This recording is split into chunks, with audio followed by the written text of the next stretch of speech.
মই পাঞ্জাবী গাইজ বিয়া হ'লো অসমীয়াৰ লগত এতিয়া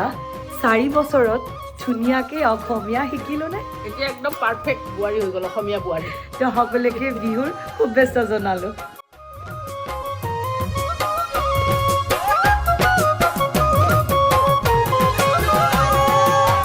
পৰ্বতৰ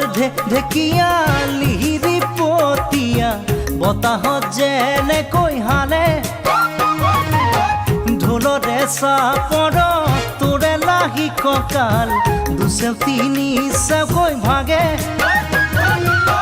তোৰ দৰে নাচনি দেখি শ্ৰীকৃষ্ণই